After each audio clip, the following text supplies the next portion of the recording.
It was raining that morning. The sky outside Eleanor's window looked just like how she felt inside, gray, heavy, and quiet.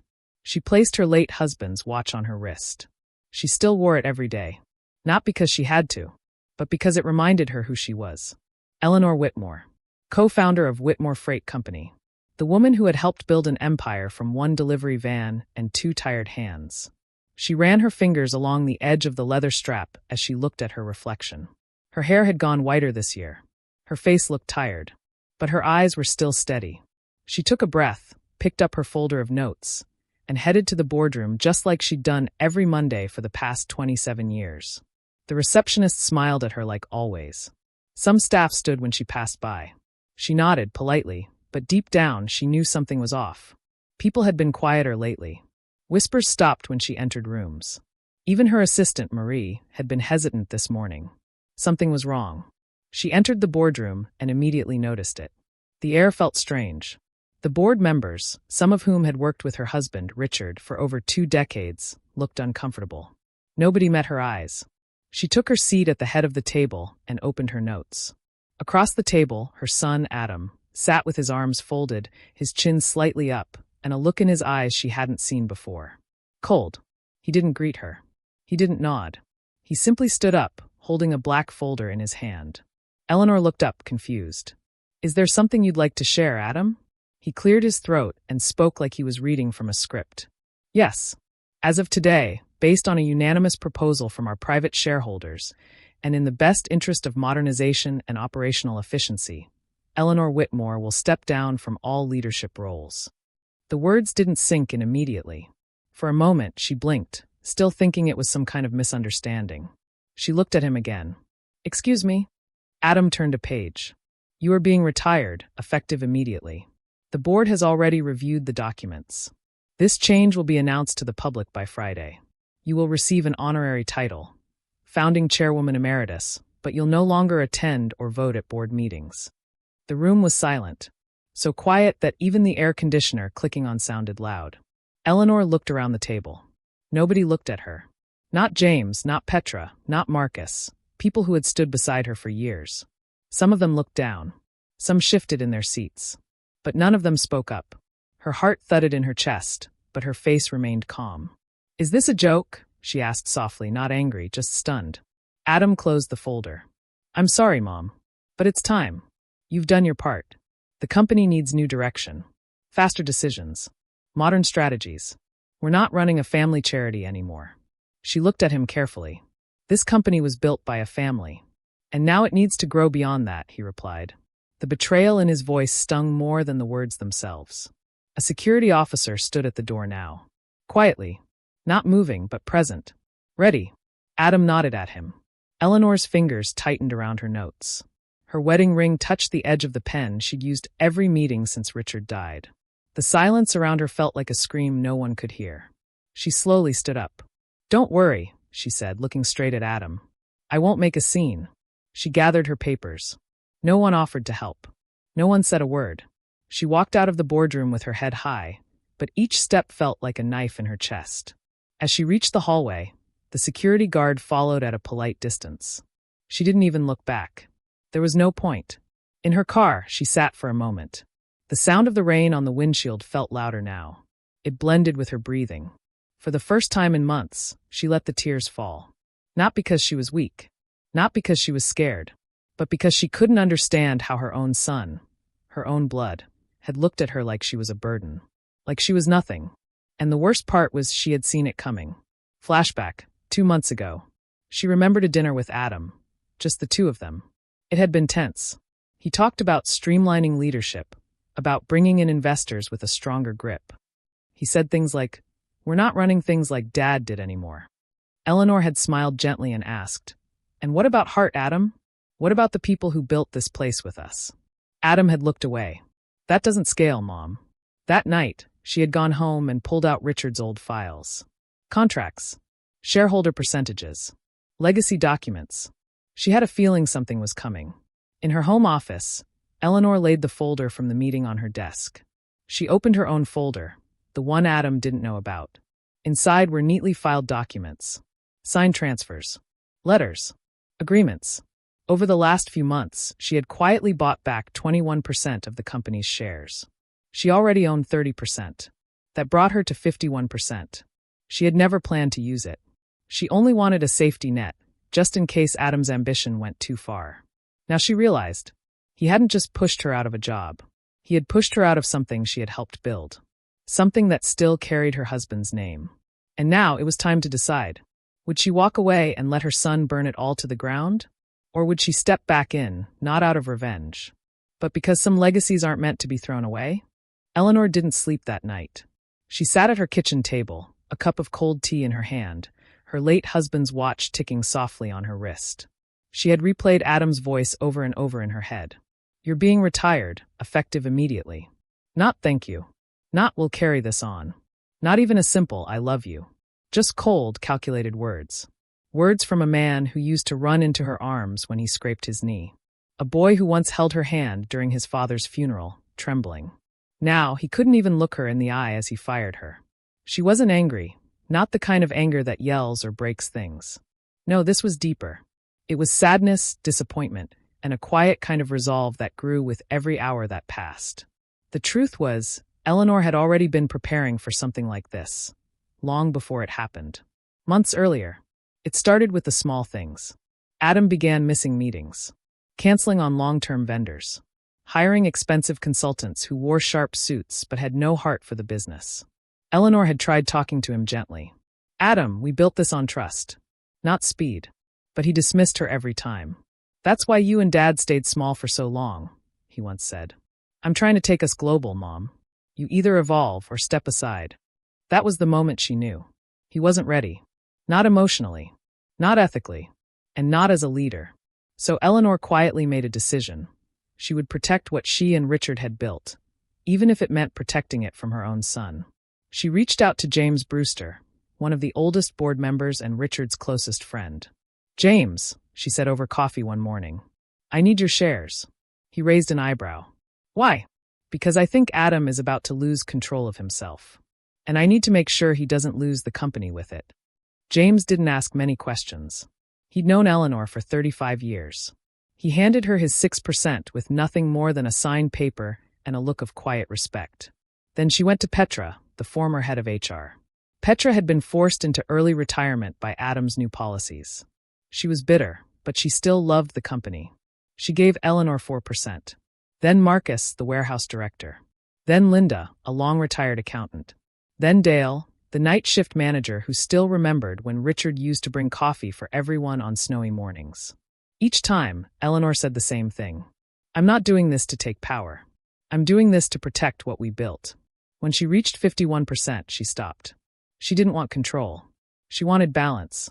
If Adam stayed reasonable, she'd never use the shares. If he lost his way, she'd be ready. She stood in her home office, holding the documents. The signatures. The legally binding share transfers. One piece of paper meant power. But she didn't feel powerful. She felt sad. This wasn't how she wanted things to go. She had dreamed of sitting in the audience one day, watching Adam give his first speech as CEO. She imagined her husband's picture on the wall behind him, and her heart full of pride. Now she was preparing to walk back into that boardroom, not as a proud mother, but as someone who had to clean up her son's mess. Still, she wasn't going to act out of anger. She wasn't going to destroy him. She was going to show him something he hadn't seen yet. What real leadership looks like. The next few days passed quietly. No one from the board called. Not even Adam. She wasn't surprised. Once people feel they've won, they rarely look back. But Eleanor had a plan. She waited until the company's quarterly review meeting, an official event where major financials and leadership decisions were recorded. A public forum. Something even Adam couldn't block her from attending. When she arrived, she didn't dress flashy or dramatic. She wore a simple dark blue suit, her husband's old tie pin on the lapel. Her folder was neatly closed in her hand. As she walked through the front doors, employees looked up. Whispers followed. Some avoided her eyes. Some looked embarrassed. But others nodded. Silently. Respectfully. She stepped into the boardroom. Adam was already there, laughing with a young investor. A tall man in a gray suit, someone she didn't recognize. The moment Adam saw her, his smile dropped. You're not scheduled to speak, he said quickly. Eleanor took her seat at the far end of the table. Calmly, slowly, she placed the folder on the desk. "I'm not here to speak," she said. "I'm here to call a vote." The room froze. Adam laughed nervously. "You don't have voting power anymore." She looked him directly in the eye. "I own 51% of Whitmore Freight," she said, her voice clear. "And as majority shareholder, I'm exercising my right to call a vote for emergency leadership review." Every single board member turned toward her. Adam's face turned pale. You're lying." She opened the folder. There were copies of every share agreement, every signed letter, every percentage. She slid them across the table. Silence. James, Petra, and Marcus nodded as they saw their signatures. Even the young investor looked confused. He leaned toward Adam and whispered something, but Adam didn't respond. He looked like he had stopped breathing. "I didn't want this," Eleanor said quietly. "But you left me no choice." And then, without raising her voice or demanding anything else, she asked for a vote. One by one, the hands went up. Every person in that room, every voice Adam had taken for granted, voted in favor of reinstating Eleanor as chairwoman. When it was done, Adam stood in stunned silence. No yelling, no arguments, just silence. Eleanor gathered her folder and stood. "You'll be kept on in an advisory role," she said. "You're still my son, but you'll earn back your place the hard way, from the ground up. The way your father and I did it." Adam didn't respond. His pride wouldn't let him speak. But she saw something in his eyes for the first time in months. Shame. And maybe a little respect. That night, Eleanor stood alone in her office. She looked out the window at the parking lot below. The rain had started again, just like the day he fired her. But this time, she didn't feel defeated. She felt steady. She didn't destroy her son. She didn't humiliate him. She simply reminded him. This company was built on loyalty, and heart, and values. And no one, not even blood, would take that away without a fight. The boardroom was empty now. The chairs were pushed back, water glasses half full. The room still smelled of coffee and old paper. But Eleanor didn't move. She stood at the head of the table, looking out the floor-to-ceiling window as the clouds outside shifted, slow and heavy. Behind her, Adam had already left. He hadn't said goodbye. He hadn't even looked back. But Eleanor didn't need him to. She didn't return to reclaim power. She came back to protect what mattered. Now, she was back in charge, but everything felt heavier. She sat down in the seat that once belonged to her late husband and quietly whispered, "We're okay now, Richard." And she meant it. Word spread fast. By the next morning, the news was everywhere, from internal emails to LinkedIn posts. Eleanor Whitmore reinstated as chairwoman of Whitmore Freight Company. Some employees were surprised. Others relieved. The older staff, those who had built the company brick by brick, felt a quiet sense of justice. The newer hires whispered rumors in the halls. Did she really fire her own son? No, he's still here. Just not in charge. Good. Maybe things will go back to normal. Eleanor walked through the office that morning without a word. She didn't want applause or stares. She just wanted people to work, to breathe, without fear of being replaced for cheaper options. She spent the day in meetings, reviewing everything Adam had approved in the last 4 months, contracts, budget cuts, staff changes. And it was worse than she expected. A longtime supplier had been dropped for a cheaper, overseas option that had already missed 3 delivery deadlines. Employee benefits had been reduced. Overtime hours had increased. Staff turnover was at its highest in 10 years. It wasn't that Adam was evil. He was just reckless, focused on short-term wins instead of long-term trust. Eleanor sighed and called her assistant. "We need to fix this. Fast." For days, Adam didn't show up. He didn't call. He didn't email. His office stayed locked. Eleanor left him alone. She knew pride could be a wall, and right now his was 10 feet thick. But on the 4th day, late in the evening, the elevator door opened quietly. She looked up from her desk and saw him standing there. He looked different. Not just tired, smaller. Like the weight of everything had finally settled on his shoulders. He stepped inside her office, closed the door, and sat across from her, without saying a word. They stared at each other for a long time. It wasn't cold. It wasn't angry. It was sad. "You're not going to yell?" he finally asked. Eleanor shook her head. "Would that help?" He looked down. "I messed up." She didn't respond. She just let the silence speak. "I thought I knew what I was doing," Adam continued. "I thought if I took control, things would finally move faster. Grow bigger. I wanted to prove I could lead. That I could be more than just your son. Her voice was soft. You don't have to prove anything to me, Adam. But if you want to lead, you have to serve first. Not control. Not bulldoze. He leaned back in the chair, tears quietly building in his eyes. I didn't expect you to fight back. Eleanor smiled faintly. You expected me to just walk away? He nodded. I thought you'd be too heartbroken to stop me. She leaned forward. I was heartbroken. But that doesn't mean I'm weak. After a long pause, Eleanor reached into her desk and pulled out a document. She slid it across the table. This is your advisory contract. You'll report to operations and logistics. You'll learn every department again. From scratch. Adam looked confused. Like a trainee? Eleanor nodded. Yes. You'll rebuild trust. Not with words, but with actions. He sat quietly, staring at the paper. And after that, she answered without hesitation. If you earn their respect back, the board will vote again. But this time, it'll be your behavior, not your name, that gets you that seat. Adam looked at her for a long time, then signed. Not out of defeat, out of understanding. The next day, Adam arrived at the company warehouse, alone in jeans and a plain polo. No tie, no assistant. The workers stared. Some whispered. The floor manager, a woman named Carla, crossed her arms. Well, well, she said. Look who remembered we exist.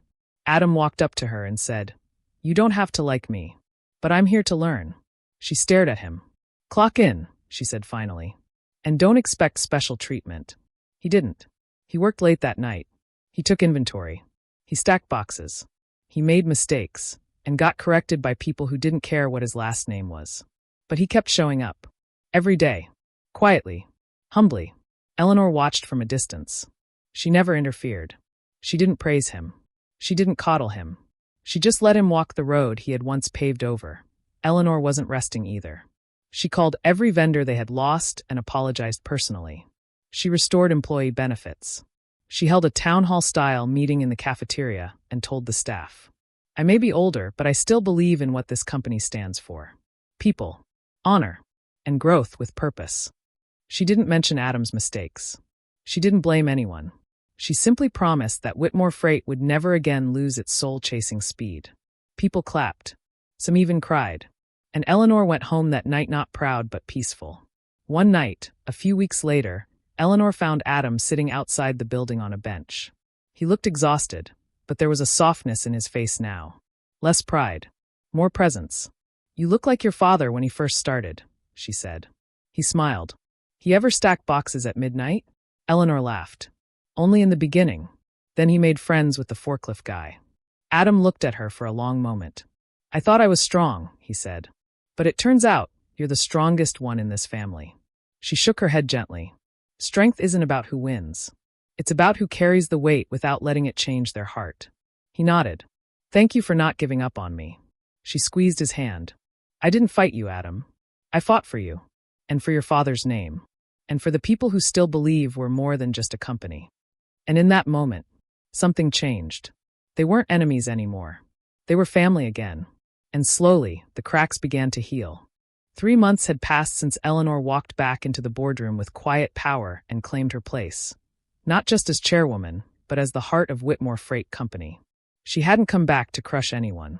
She had come back to restore everything that mattered. And now, for the first time in a long time, things were starting to feel whole again. The staff no longer whispered in hallways. The board meetings didn't feel like battlegrounds. And Adam? He was different now. He arrived early. He listened. He made coffee for the warehouse staff. Asked questions. Took notes.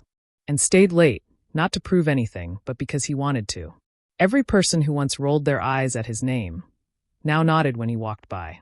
They didn't trust him completely yet, but they saw something in him they hadn't seen before. Effort. And humility. It was a Friday night in October when the company held its 30-year anniversary gala. The ballroom was full of employees, investors, and old friends who had been with the company since the beginning. Photos of Richard Whitmore hung on easels by the entrance. A slideshow played on the projector, showing the company's journey from one delivery truck to a fleet of hundreds. Laughter, memories, champagne. It was a celebration. But under it all was something deeper. A quiet awareness that this night meant more than just years of business. It was a moment of reflection and healing. Eleanor stood by the stage, wearing a navy blue gown and Richard's watch, still ticking. Her silver hair was pinned back, her face calm, but her hands trembled slightly as she looked across the room. She wasn't nervous about the event. She was waiting for Adam. She didn't know if he would show. They hadn't spoken about tonight. He wasn't scheduled to speak. She hadn't asked him. It was his choice. Then, just as the crowd began to settle, she saw him. He walked in through the side door, wearing a simple black suit and no tie. No entourage. Just him. He gave her a small nod from across the room. And she smiled. He had come. Halfway through the evening, the host took the stage and introduced Eleanor for her speech. She walked slowly to the podium, paper in hand, but her words were from the heart. When my husband Richard and I started Whitmore Freight, we had 1 truck, 2 employees, and a promise. Not a promise to be the biggest company, but to be the most loyal, to show up on time, to treat people with respect, and to always deliver, not just freight, but dignity. The room was silent, listening closely. Over the years, we grew, and sometimes we forgot how important those small things were. But life has a way of reminding us. She paused, looked across the room. This year was one of the hardest in my life, but it was also one of the most important, because it taught me that legacy isn't just about buildings or numbers. It's about people. Then she turned slightly and looked directly at Adam. And sometimes people lose their way. But if they're brave enough to walk back, they deserve to be heard again. She nodded at the host, who looked surprised. Then he announced, "We have one more speaker tonight. Adam Whitmore." There was a brief silence, then scattered clapping. Adam stepped up slowly. No notes, no papers, just a microphone and a room full of people who once doubted him. He cleared his throat. "I don't deserve to be up here tonight. Not after what I did. I tried to take over something I didn't fully understand. I thought being a leader meant having control, making fast decisions, moving things forward at any cost." He paused, looked down, then back up. But I was wrong. The room was silent. Even the waiters stopped moving. A few months ago, I fired my own mother. I thought she was holding the company back. I thought she didn't understand what the future needed. But what I didn't see was she was the future. And the past. And the foundation I was standing on. He looked toward Eleanor. His voice broke slightly. "You could have let me fall. You could have let me ruin it all. But you didn't. You gave me a second chance. You made me start from the bottom. And I needed that." He stepped back from the microphone. "If you still don't trust me, I understand. But I want to earn that trust. One shift at a time. One delivery at a time. One handshake at a time." The room slowly began to applaud. Then louder. Then louder. Some people stood up. Eleanor watched quietly. She didn't cry. She didn't clap. She just smiled. Because this was what she had been waiting for. Not power. Not revenge. Growth. After the crowd had cleared and the music faded, Eleanor sat outside on a bench near the parking lot. The cool air felt good against her skin. The stars were out, soft and scattered. Adam sat beside her, holding 2 cups of coffee. He handed her one. "You didn't clap," he said with a smirk. She raised an eyebrow. "Do you need applause to know you did the right thing?" He shook his head, smiling. "You were hard on me." Eleanor looked at him. "Not as hard as life would have been if I hadn't stopped you." He nodded. "I'm sorry." She touched his arm. "I know. And I forgive you. But don't forget what you did. Learn from it." There was a long pause. Then he asked quietly, "Do you think Dad would be proud?" She looked up at the stars. "I think he already is." The next Monday morning, Adam showed up early to the office. He wore jeans and a company polo shirt. He helped unload a delivery truck with the warehouse staff. Eleanor watched from the window. She didn't say anything. She just smiled and went back to work. The company was in good hands again, not because one person had all the power, but because everyone finally remembered what made it great. Respect, integrity, and a willingness to change.